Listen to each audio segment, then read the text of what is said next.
What it's like being a mum on Bumble, how I pushed away my first love, and beating swipe fatigue. How do you avoid monotony on the apps? We'll see you right after this.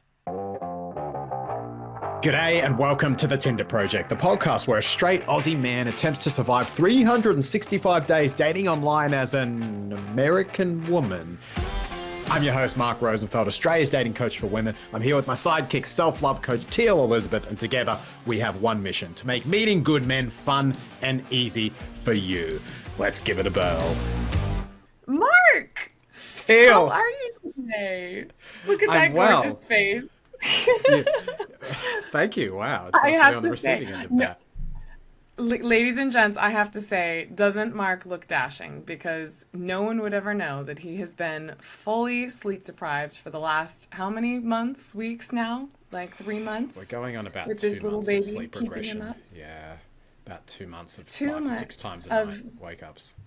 6 times a night, and yet he still shows up every week with amazing, insightful things to say on this podcast and showing up for all of us ladies, being a woman online, showing us what's possible, even from a place of sleep deprivation.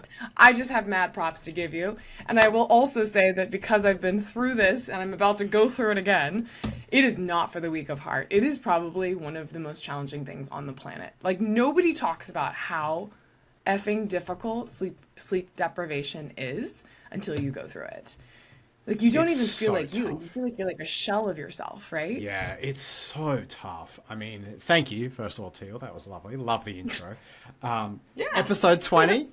Little high five to us. We're here, 20th episode. Day 149 of the Tinder Project. That doesn't even count the warm-up. And yeah, still here. And we're actually on topic today, aren't we? Because we're talking about fatigue. 149 days in a row, including significant sleep deprivation. Fatigue seems like just the appropriate topic to be talking about, actually. But no, thank you, Teal. It's been, yeah, the sleep deprivation is something like I never imagined. It is. I've always been that guy.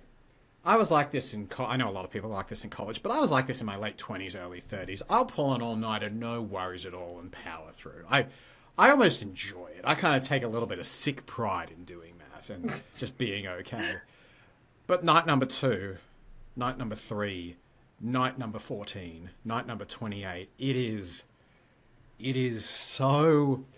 I love having a kid, don't get me wrong, but this sleep deprivation is the most torturous, difficult thing that I've ever been chronically challenged to do in my life. I've definitely had other challenges, social challenges, love challenges that have really pushed me, but this is more like a survival challenge. Those things were more like goal challenges. This is more like a just survive it challenge. It is so rough I sometimes. 100% feel you, and I know what you're going through, and I just am applauding you and praising you, and just I'm reminding you it will not be like this forever. It will get better.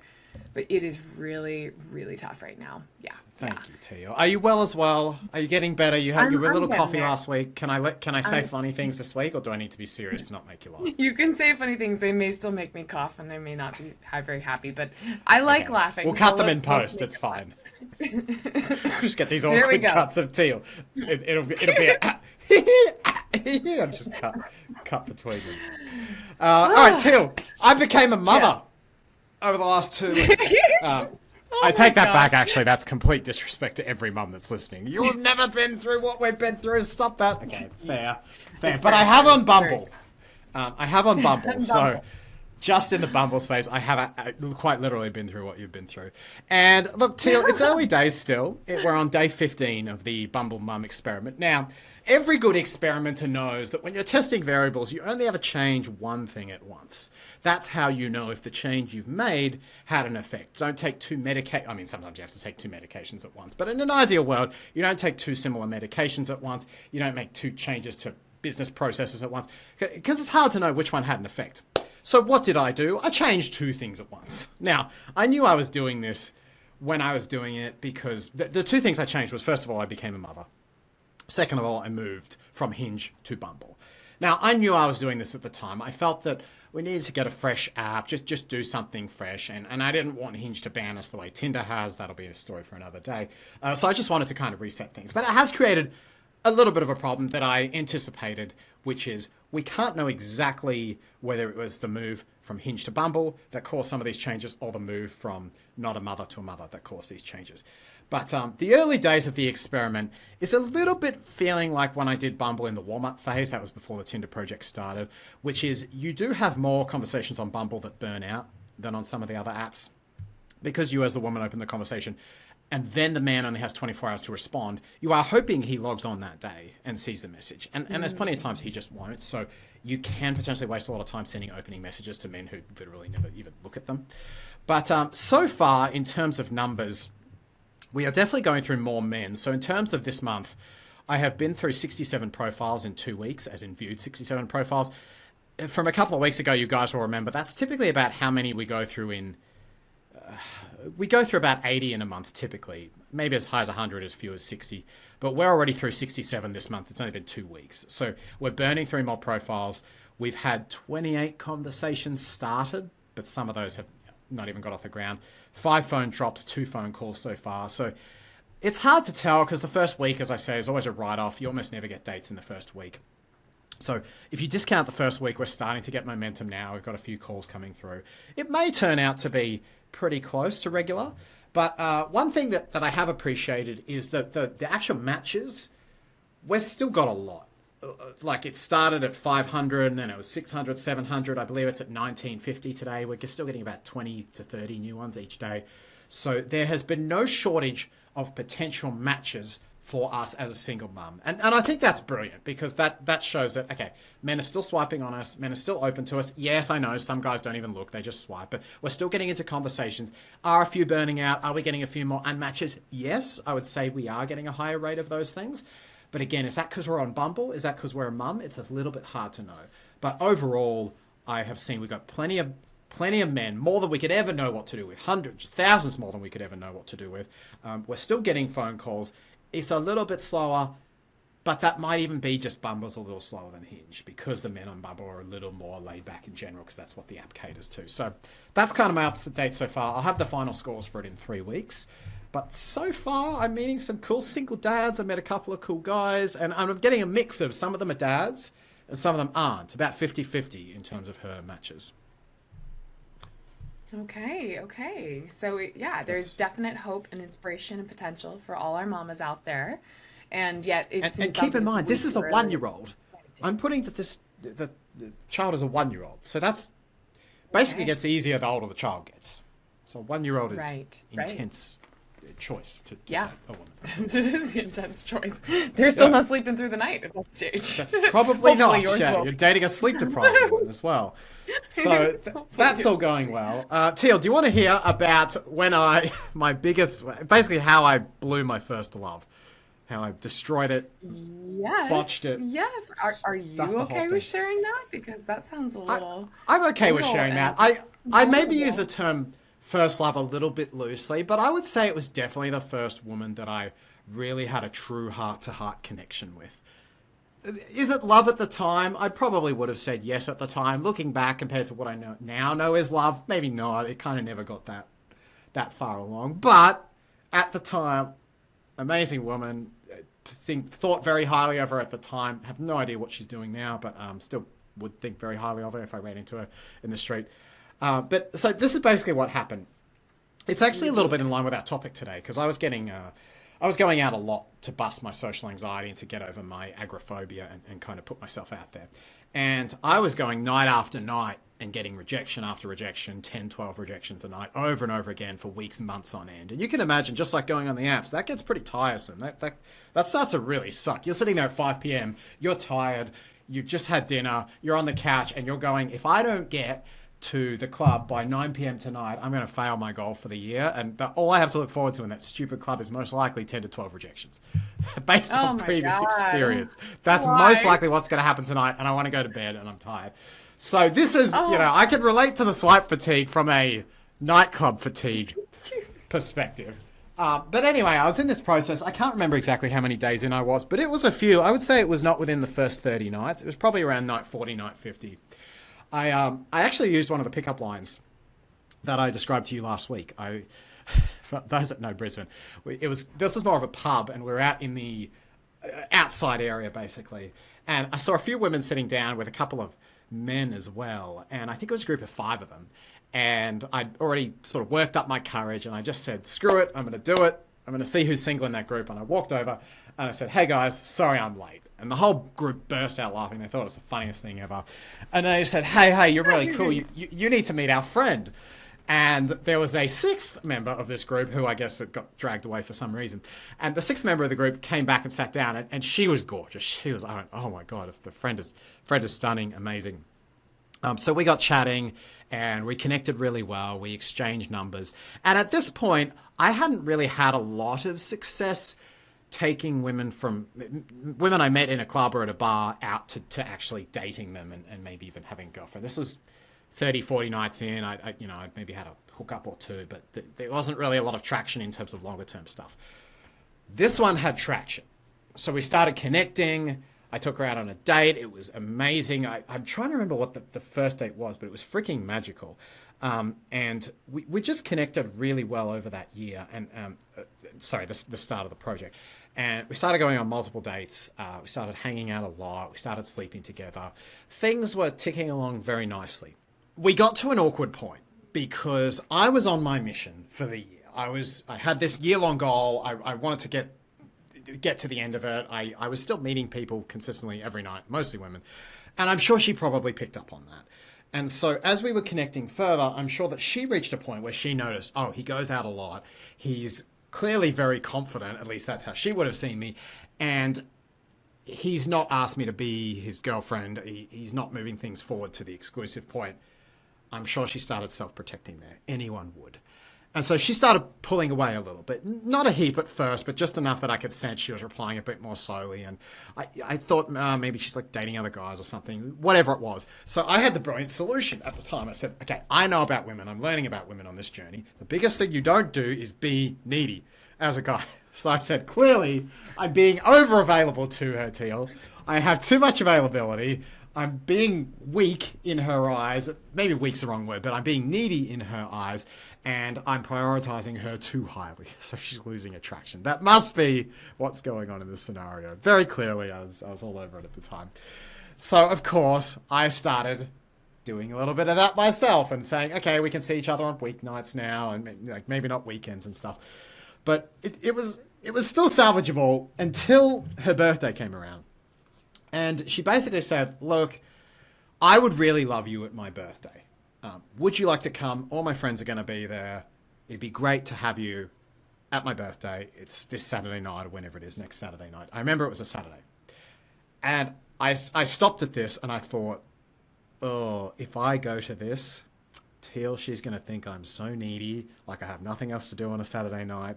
It's going to kill her attraction towards me. No. Oh dear. So I quite literally basically invented some way to be busy. I think I said technically I did hang out with a friend, but it wasn't anything productive. It's like, I think I'm busy that night. I'm hanging out with Tane and we're doing stuff, whatever. I was doing nothing other than what I was usually doing, which was just going to clubs and meeting women to tick a box.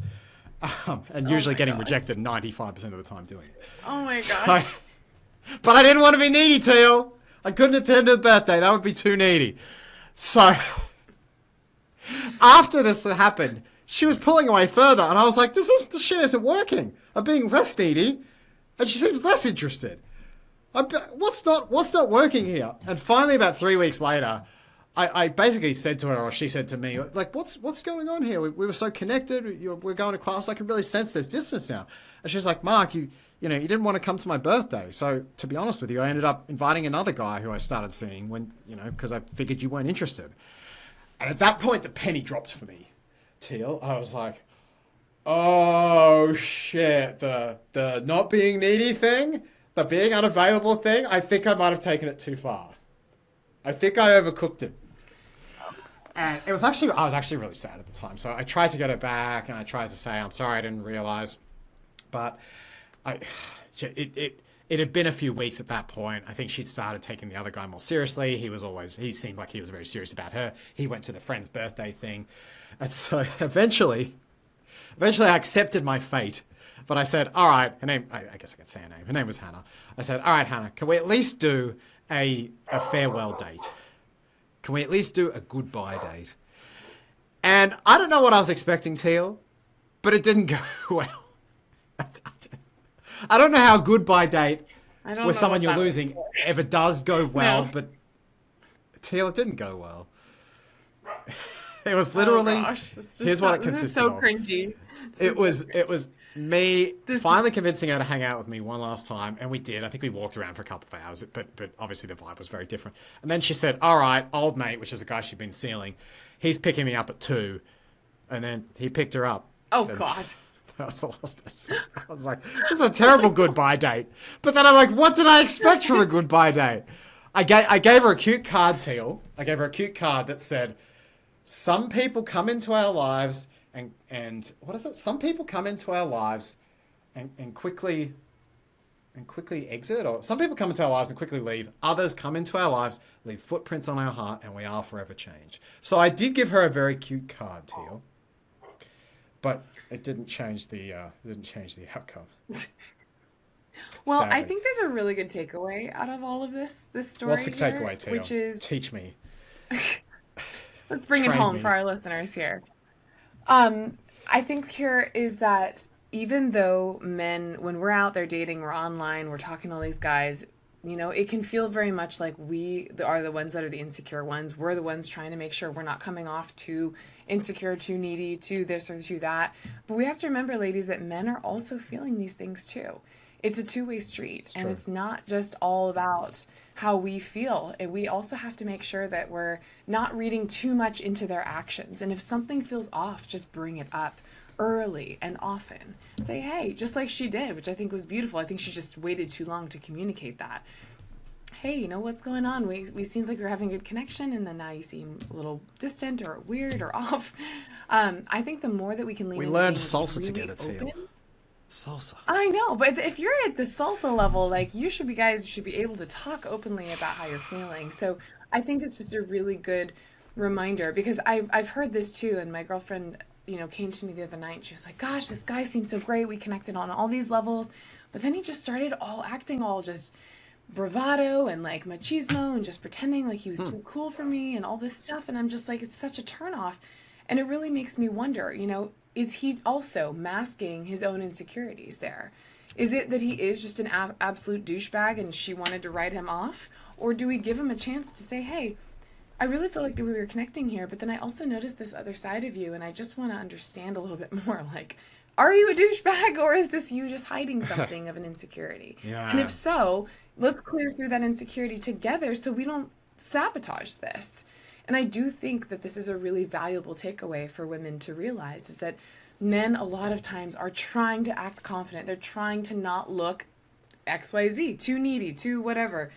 And then it can kind of bite them in the ass if they're not careful with it. So they're not perfect at it either. And we can't take their first actions or the first words as face value of the type of character that they are, even though that's all we have to go on. Maybe I'm giving men too much of a benefit of the doubt, but I think that would be my mental approach. You know, if I could keep up the resiliency and deal with them in those moments, I would rather prefer to give them the benefit of the doubt and see that this is probably something they're just hiding from their own insecurity, rather than they're actually a douchebag in life.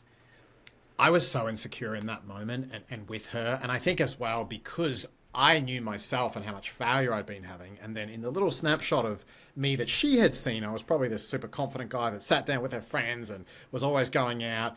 And the difference between the way she probably saw me and the way I saw myself was so catastrophic that it made me feel incredibly insecure about my ability to keep her. And then actually there was a slight epilogue here, Teal, that I was so insecure. I actually ran into her about 6 months later, and I was terrified of running into her. I literally was like looking around in the street, hoping day to day that I wouldn't run into her. Like, that's how embarrassed I was about this whole thing. I did run into her, and I basically ran away. Like, she sort of started a conversation. She like ran up to me and gave me a hug, said, so good to see you. And I basically made whatever excuse I could find to get away. So the universe almost like threw me a bone there. And then she sent me a text after and said, hey, it's great to see you. And I said, yeah, you too, you know, come. No, sorry. She said we should catch up. And I said, you can come find me. You know where I am. You know which club I go to. Like, I was so insecure. Yeah. That's Oh my literally, I God. literally told her, you know what club I go to where I am on a Saturday night? You come find me. She probably like whacked her hand against her forehead and was like, all right, I'm so done with this guy. But yeah, that's how insecure I Wow. was, Teal. So So lost that's first that's love, but really interesting. But the that's really lessons we interesting need. because you're not a douchebag. You're not a douchebag guy at all. But those see they could Thanks, be Teal. seen as very douchey Thank you, things. Teal. It's all in the eyes of the beholder, isn't it? She probably thought I was for a bit there. But Tia, let's talk about swipe fatigue because I know it's a topic on the mind of many of our listeners, and you know I go through this some days as well. We talked a lot about sleep deprivation at the start of the show today. 150 days tomorrow that I've been at this, so I get it. Like I feel it as well. But swipe fatigue, how do we avoid it? I think prevention is better than cure, first of all. Most clients come to me and they're already fatigued. They already hate the idea of the apps. So there's already been, okay, I don't want to go through that again kind of experience. You want to start us off here too? Sure. Yeah. Well, this is very pressing because I literally just had a client coming to me yesterday. She actually was crying on the call to me because she was Jeez. feeling that way. She was so frustrated by the current scene that she had been experiencing, and she says she's been doing all the work on herself. She's been all doing all these things, and yet she's still just not meeting all the right guys. And even the guys she does feel like she's connecting with are just they're not taking it to the next level. And she's like, Not I pursuing. just don't know what else to do. And Yeah. it can be very frustrating. And I literally told her the same advice that you probably suggest too, which is get off the apps and take a break. Just take a break. Because it really does mess with our whole energy and our whole vibration that we're putting out there if we are feeling and coming into it feeling drained and depleted. It's like we're not showing our best self. And people can feel that. And not only can people feel that, but you would end up attracting less quality guys, in my opinion, because you're not really putting out the vibration of someone that is like, I don't need anyone. I'm just here for enjoying connection and seeing what happens and trusting the flow. You're usually coming into it when you're depleted from a place of like, I'm lonely. I want this to work. I need to find someone. And that stressy energy then attracts in more men that are going to take More of advantage that. of that. So anytime that you are feeling fatigued, it's a real true opportunity to just take a break. And I used to work at Uber in the headquarters, and it was my job to build out the entire global training around burnout. So I'm like very familiar and equipped with all Wow. the tools of how to see burnout, how to stay away from burnout, and what happens if you are burnt out. And it is a full like neurological shutdown where our nervous system just cannot operate to the same extent that it was. And when we do really get to a place of burnout, it's really hard to recover from for a while. Like it takes time to recover. So we really do need to see this as a marathon and not a sprint. And I know, a lot of women tend to do this like late at night as they're kind of like winding down for the evening, but It's a bad just habit. be very mindful of how much time you're spending on the apps, just kind of mindfully or not mindfully, mindlessly scrolling through, spending that time because it can become, another addiction, just like social media, just like television, where we're not really actually getting our energy replenished from it. It ends up depleting us even more. So I think the whole project that you're doing right now, the Tinder project that we're calling it, is really, really powerful because you're literally modeling 20 minutes a day on my time when I decide to do it. It could be on my lunch break or it could be in the morning. Like I'm not overly focusing on this. I think that's a really great way to show that you can do this and not get fatigued by it. But even still, you have a bajillion. I mean, it's part of it is a numbers game. Part of it is a filtering process, and that can be tiring and exhausting. So I think my biggest mindset is if you are feeling fatigued, just give yourself a breather. Know that this is a marathon, take your breaks, and then step back into it when you're in a better, healthier mindset. And if you need help, ask for help. Come to Mark, come to me, and we'll give you some support and some tools to get you back to feeling in that radiant goddess essence before you put yourself back out there again. Yeah, that's brilliant, Teal. There's a really interesting conversation here about not just dating apps, but any activity that you are doing that you're not enjoying, and how do you maintain that habit if you're not enjoying it? Could be exercise, could be diet, could be meditation, could be 20 minutes a day of reading. Almost all habits, I think we kind of assume that it's a willpower thing, and then we feel bad about ourselves when we can't keep up the willpower. But the truth is, most habits, we keep them up because we learn emotionally there's some sort of reward there, either for doing them or there's an emotional punishment for not doing them. So let me give you an example. You hate going to the gym, but you do it for long enough using willpower that as time goes on, you start to notice there's a line down your stomach, or you start to notice the numbers on the scale go down, and there becomes some positive emotional feedback for actually going there. And that's where our brain sort of changes and starts to associate good things with going on there. You can also do the opposite, which is you can associate more pain to not doing the thing. So I say, hey, Teal, I'm going to give you $1,000. If I don't take a selfie at the gym every day this week, you keep my money.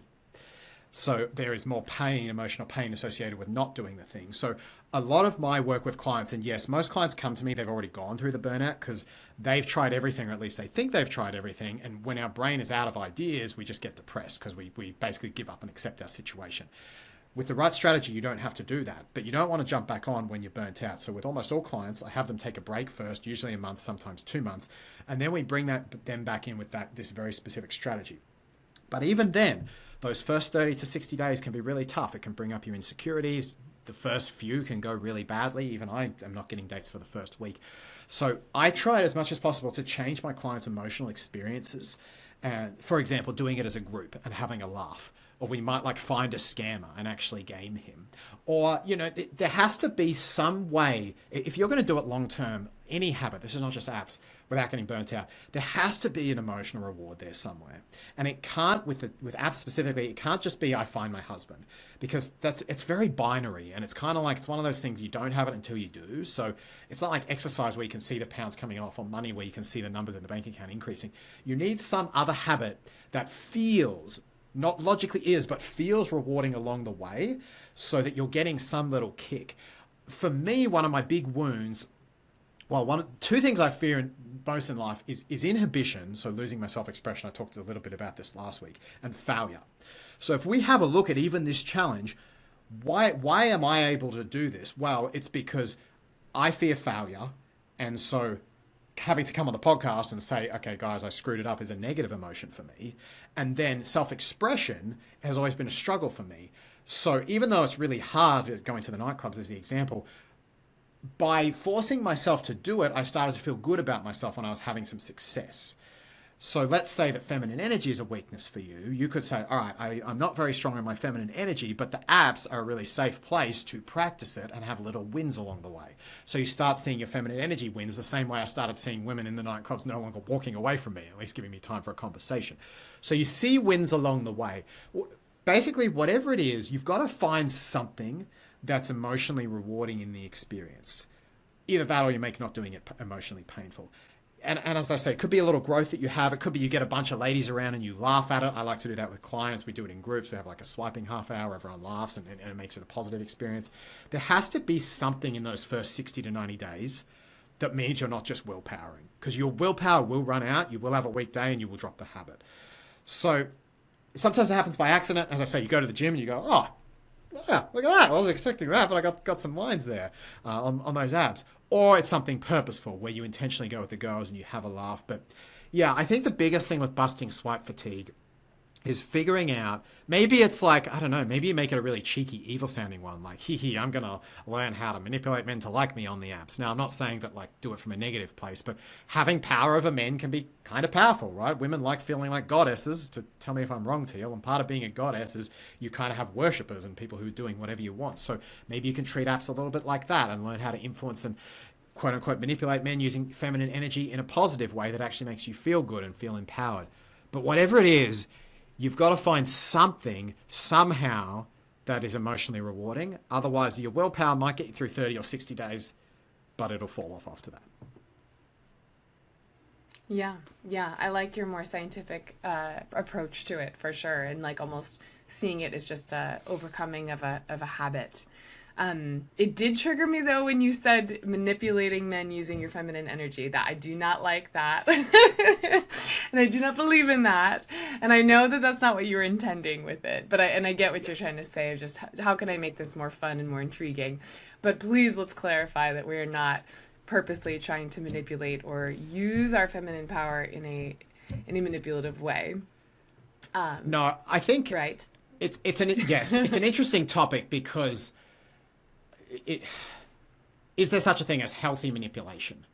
And you could argue for me, so when I use that word in this context, all I'm saying is, okay, if I manipulate my child to eat their vegetables by denying them ice cream, have I gotten a good result out of that?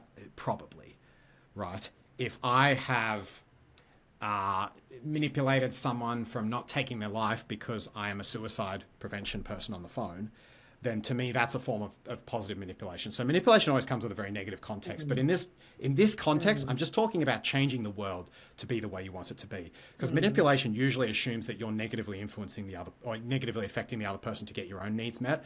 What I'm talking about here is, you could use the word influence as well. It's just like, okay, if I manipulate my book to have less typos in it by going over it 6 times. I know it's an odd way to use the expression, but that's the context I mean here. It's just like, oh, look, I can move the world where I want it to be and feel powerful as a result. And there's nothing wrong with wanting to move the world in a way that suits you. You just don't want to do it at the detriment of others. So if you can learn to get men to like you on the apps by saying, hey, I know how to express myself now, and like I have more control over men and their interest towards me, I don't think that's a bad thing. I think it's healthy for a woman to want that. Just don't do it where you're at a detriment to men. Yeah, that's interesting. I've never heard manipulate being used in a positive term. I've only ever heard it used in a negative term. So that's interesting kind of semantic there. But I think overall, what burnout is also saying, just to like add another piece to it, is it's a indicator that something isn't working, obviously, right? If something is not flowing. Like if you take it from the place of law of attraction and flow and energy, which is where I love to live. I love your habitual like scientific approach to it. And for me, it's like something is not flowing with ease. So what if we looked at this as, instead of let's just keep willpowering through it or pushing through it or trying to make it fun, how do we actually see this as what is here for me to learn? What is a different approach that I could take to this? Kind of like you're saying, with how can I take this from a different avenue to be able to allow this to flow with more ease? What is the lesson for me here? Because I feel like I'm banging my head against the wall and I'm not seeing any results and I'm not seeing anything change. Anytime I start to feel burned out, I'm like, whoa, okay, there's got to be a different way here. There's got to be a better solution here. And I think that's the opportunity, if you are feeling swipe fatigue, to just get, okay, why am I getting so burnt out by this? Something isn't working. I feel like I'm slamming my head against the wall. What if I just pulled back for a little bit, rested my energy, and then looked at this from a different solution and go from that angle? And there always is another angle that can usually bring in a different flow, I think. And I think that's the key, because we sort of specialize as coaches, and this is sort of my area in particular, is, hey, there's actually some counterintuitive solutions, or there's different ways to do things that can work here, but it's not what our brains are really built for, and it's not something we naturally think of. So I've really enjoyed teaching clients those solutions and helping women see, and even men see, oh, there's another way to do things that can make this work. It sort of fires up your creativity. But yeah, if you lose that, if your brain thinks, okay, we've tried everything and nothing's worked, then we tend to get depressed. That's a natural response to, all right, I've tried to get my needs met. I have no other creative solutions to do that. My mind has run out of brilliant ideas. So we basically acclimatize to the shittiness instead of trying to change it. And that acclimatization to the lower, I'm not really happy here, but I don't know how to change it, that's what makes us feel crappy. So yeah, there's kind of like, there's new creative solutions out there, but sometimes they're not necessarily obvious. And I do think that taking that break, resetting and going, okay, unfortunately apps, it's like they are a very kind of structured thing. It's sort of a marketing exercise, and it's a bit shitty and it's not very wholesome in a lot of ways, but unfortunately that's kind of advertising and marketing. It's a lot more dynamic in real life. We're going to talk about speed dating in a couple of weeks. It's a lot more flowy when you're meeting people in person. Apps, it's a bit of technique and a bit of strategy. It's kind of like, say certain things in certain ways, set up your profile a certain way, you have success. I had one client come to me this week. She's a great woman, very high value. She said, well, I haven't been getting good matches. I took one look at her profile, jaw tension in every photo. She's beautiful, but jaw tension every photo. She's barely looking at the camera. Her texts were masculine sounding and off. And I said, I saw it in 2 seconds why she wasn't getting matches. She's been hitting her head against the wall for years. So there's simple things that can be missed there, but that's all strategy stuff. I think the more important thing is to say, okay, I'm going to take a break, and then I understand that in this process, because you can't guarantee, even if the perfect strategy, you can't guarantee a result in 30 days, a result, quote unquote, as in a husband. So you've got to find that thing in there that's like, all right, what, as you sort of said, Teal, how can I grow from this? Or where can this enrich my energy instead of draining from it? How do I find that? Because if you can't find that, your willpower will run out, no matter how good your strategy. Yeah, absolutely. I think that's a good note to end on. Guys, if you've enjoyed the podcast, please give us a review on your favorite podcasting platform. Give us 5 stars. Tell us what you liked about the podcast. Teal, it's been a pleasure. Same. I hope you get a little more sleep this week, and excited to hear more updates next week. Guys, thanks for joining us. We will see you next week on The Tinder Project.